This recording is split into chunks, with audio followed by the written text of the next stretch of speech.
Guys आज की इस वीडियो के अंदर हम बात करने वाले हैं कि आप किस तरह से मैक्सिमम प्रॉफिट यहाँ पे जनरेट कर सकते हैं क्रिप्टो मार्केट से, जहाँ पर आप 50 to 100x तक प्रॉफिट जनरेट कर सकते हैं। इसके साथ साथ में हम थोड़ा सा पीआई कॉइन के बारे में भी बात करने वाले हैं। पूरा वीडियो देखिएगा। वीडियो में शॉर्ट बनाने की कोशिश कर रहा हूँ। तो सबसे पहले तो पीआई कॉइन के बारे में काफ़ी ज़्यादा क्वेरीज आ रही है। तो आप लोग देखिए, पीआई कॉइन की अभी जस्ट वैल्यू थी $120 और अभी $95 के आसपास आ गई है। इसके पीछे का रीजंस मैं आपको बता देता हूँ। अगर मार्केट देखोगे तो यहाँ पे सबसे बड़ा एक्सचेंज है यहाँ पे HDX, मतलब हुबी एक्सचेंज। और वहाँ पर अगर आप वैल्यू देखेंगे तो मैं आपको सारी चीज़ें लाइव बता रहा हूँ। और इसके साथ साथ में मैं पीआई कॉइन के बारे में बता दूँ, डिपॉजिट या विड्रॉ हो रहा है या नहीं हो रहा है। मैंने वहाँ पे क्लिक कर दिया बट अभी तक ओपन हो रहा है। पीआई कॉइन का है, डिपॉजिट विड्रॉ दोनों ही बंद है। कोई भी आप डिपॉजिट या विड्रॉ नहीं कर सकते हैं, आपके पास में चाहे लाखों करोड़ों कितने भी पीआई कॉइन्स हो।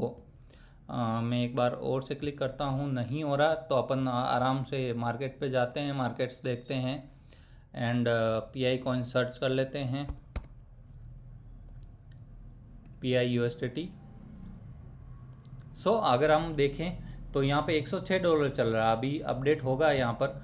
और कोई भी यहाँ पे डिपॉजिट विड्रॉ नहीं हो रहा है। इतना ज़्यादा पंप हुआ बट डिपॉजिट विड्रॉ नहीं हो रहा, आप कुछ भी नहीं कर सकते। तो थोड़ा सा अवेयर रहिए इस चीज़ से।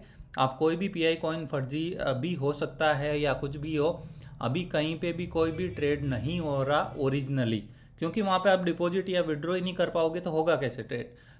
आप इस चीज़ से दूर रहिएगा। हम बात करें यहाँ पर कि जो टॉप कॉइन्स है जहाँ पर आप 50 से 100x तक का गेन कर सकते हैं। तो यहाँ पर मैं बता दूं कि सबसे पहला आपका यहाँ पे फोकस होना चाहिए। देखिए, मैंने यहाँ पे जो सेलेक्ट किया है नंबर ऑफ कॉइन्स में, टॉप कॉइन्स की बात करूँ और लास्ट के 7 दिन की परफॉर्मेंस की बात करूँ तो काफ़ी अच्छी परफॉर्मेंस मिल रही है। तो आप लोगों को सबसे पहले यहाँ पर ध्यान रखना है कि यहाँ पर डीफाई जो टोकन्स हैं, डिसेंट्रलाइज फाइनेंस वाले, उस पर ज़्यादा से ज़्यादा फोकस करना चाहिए, जिससे कि आने वाले टाइम में काफ़ी अच्छा रिटर्न मिल सकता है। उसके बाद में एनएफटी, जैसे कि प्रीवियस टाइम में अपने को एनएफटी जो कॉइन्स थे, गेमिंग कॉइन थे, उनमें काफ़ी अच्छा रिटर्न मिला था। बट स्टिल ये अलाइव है, जिंदा है। एनएफटी जो कॉइन्स है, मीम कॉइन्स है, गेम फाई कॉइन्स है, प्ले टू अर्न है, ये सारी चीज़ें अभी भी जिंदा है। तो इन पे भी आपको फोकस करना। बट एक ही चीज़ मैं बोलूँगा कि आगे आने वाला जो मोमेंट है वो किस साइड में मूव करेगा, किस टेक्नोलॉजी को अडॉप्ट करेगा, वो हमें अभी तक पता नहीं चल पाया है। अभी आपको यही चीज़ करनी है कि थोड़ा थोड़ा सारे कॉइन्स के अंदर आपको इन्वेस्ट करने में ध्यान देना चाहिए। जो भी टॉप कॉइन्स हैं, जो भी जैसे डिसेंट्रलाइज फाइनेंस है, उस पर 478 कॉइन्स यहाँ पे लिस्टेड है। तो आप उसमें फाइंड करिए बेटर कॉइन्स जो कि आपको बेटर रिजल्ट दे सके। सारे के सारे कॉइन्स आप इनका रिजल्ट देख सकते हैं, 7 डेज का परफॉर्मेंस देख सकते हैं। बट मैक्सिमम यहाँ पे डिसेंट्रलाइज कॉइन्स ही यहाँ पर अच्छा परफॉर्म करते हुए दिख रहे हैं। तो आप लोगों से यही बोलेंगे कि आप लोग डिसेंट्रलाइज जो कॉइन्स है उस पर ज़्यादा से ज़्यादा फोकस करें, क्योंकि डिसेंट्रलाइज में अगर बोलूँ तो डीफाई कॉइन है, इसके साथ साथ में स्मार्ट कॉन्ट्रैक्ट प्लेटफॉर्म है, ये भी डीफाई है। और डेक्स है, ये भी डीफाई है। और ये भी लैब्स DWF, ये भी डीफाई है। और असेस्ट बैक टोकन है, ये भी डीफाई है। यील्ड फार्मिंग, ये भी डीफाई के अंदर आता है। आर्टिफिशियल इंटेलिजेंस अलग से एक चीज़ है, इसके ऊपर सेपरेट आपको वीडियो बनेगा। ये पूरी तरह से अलग कैटेगरी आती है। आने वाले टाइम में भी इस कैटेगरी में बहुत ज़्यादा अपने को अडॉप्शन मिल सकता है, क्योंकि 7 डेज में आप देखेंगे तो 40% के आसपास इन्होंने ग्रो किया है। इसके बाद में गवर्नेंस टोकन की बात करें तो गवर्नेंस टोकन जो है वो सेंट्रलाइज एंड डिसेंट्रलाइज दोनों चीज़ों को यहाँ पर अडॉप्ट करता है। दोनों चीज़ें यहाँ पर लिंक्ड है। इसके साथ साथ में मेटावर्स, ये पूरी तरह से यहाँ पे सेंट्रलाइज है, यहाँ पर भी काफ़ी अच्छा ग्रो हुआ है। तो एट द एंड मैं आपको यही बताना चाहूँगा कि आप डीफाई जो कॉइन्स है उसके अंदर ज़्यादा से ज़्यादा फोकस करिए, क्योंकि डीफाई जो प्रोजेक्ट्स हैं उसके ऊपर जितने भी डिसेंट्रलाइज एक्सचेंजेस हैं या डीफाई से रिलेटेड प्रोजेक्ट्स हैं, उनके ऊपर काफ़ी सारे कॉइन्स क्रिएट हो रहे हैं।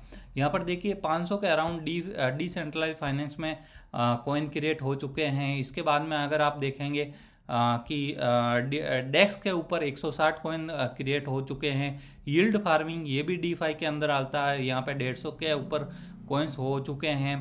इसके बाद में भी काफ़ी सारे जो कॉइन्स है वो लेयर 1 है, लेयर 1 भी डिसेंट्रलाइज में ही आता है और BRC20 तो नहीं आता है। प्राइवेसी कॉइन के अंदर आप काफ़ी ज़्यादा अवेयर रहिए। प्राइवेसी कॉइन में आपको इन्वेस्टमेंट बिल्कुल भी नहीं करना है। यहाँ पर जो डैश कॉइन है, XMR कॉइन है और काफ़ी सारे कॉइन है, उसके अंदर आपको इन्वेस्टमेंट नहीं करना है। ये चीज़ें आने वाले टाइम में, क्योंकि काफ़ी गवर्नमेंट्स इसको बैन कर रही है, क्योंकि यहाँ पे कोई भी ट्रैकिंग सिस्टम नहीं है। आप किसी की भी ट्रांजैक्शन आईडी कुछ भी आप चेक नहीं कर सकते हैं। इसके अलावा मैं आपको बता दूं कि यहाँ पे लेयर 1 टोकन है, उसके अंदर भी आप इन्वेस्टमेंट कर सकते हैं। एट द एंड सारी चीज़ों को छोड़ के अगर मैं आपको बताऊं तो आप DeFi के अंदर ज़्यादा से ज़्यादा फोकस करिए, और जो नई टेक्नोलॉजी आ रही है, नया अडोप्शन आ रहा है, उस पर आपको ध्यान देना है। और सारी चीज़ों के ऊपर आपको 1 by 1 वीडियोज़ मिलने वाले हैं। आने वाले टाइम के अंदर क्या चीज़ें आने वाली है, किस जो टेक्नोलॉजी को लोग अडॉप्ट करते हैं, उसके ऊपर ही वीडियो बनाना ही अच्छा होगा। चाहे आपको लोगों को रोज ही डेली आप लोगों को मिल रहा होगा कि top 10 coin, top 5 coins, top 4 coins, top 2 coins, तो उनका कोई भी सेंस नहीं है, क्योंकि जब तक कि नई टेक्नोलॉजी अडोप्शन नहीं आएगा तब तक आप लोग किसी भी कॉइन में इन्वेस्ट करो, कुछ भी नहीं होने वाला। तो अभी के लिए अगर आप 25 to 100x चाहिए तो आप डिसेंट्रलाइज जो कॉइन्स है उसके अंदर इन्वेस्ट करिए। इसके साथ साथ में आप जो AI कॉइन्स है, AI कॉइन्स पे भी आप ज़्यादा से ज़्यादा फोकस करिए। गवर्नेंस टोकन है, उस पर फोकस करिए। लेयर 1 है, लेयर 0 है, उन टोकन्स पे भी फोकस करिए, क्योंकि यहाँ पर ज़्यादा से ज़्यादा प्रोजेक्ट लेयर 1 पे भी आ रहे हैं। इसके साथ साथ में अगर आप देखेंगे तो बाकी तो कोई ऐसी बड़ी टेक्नोलॉजी है नहीं, बहुत सारे कम ही प्रोजेक्ट है, तो आपको मैं कोई भी सजेस्ट करूँगा नहीं। बट आप टॉप लेवल पे मान के चलो तो डिसेंट्रलाइज जो DeFi कॉइन्स है उसके अंदर आप ज़्यादा से ज़्यादा इन्वेस्ट करने की कोशिश करिए। NFT कॉइन्स है, बट इनका लॉन्ग टर्म विजन मेरे हिसाब से नहीं लगता है। आप चाहो तो इनमें रिसर्च कर सकते हो और शॉर्ट टर्म बड़ा प्रॉफिट ले सकते हैं। Thank you so much.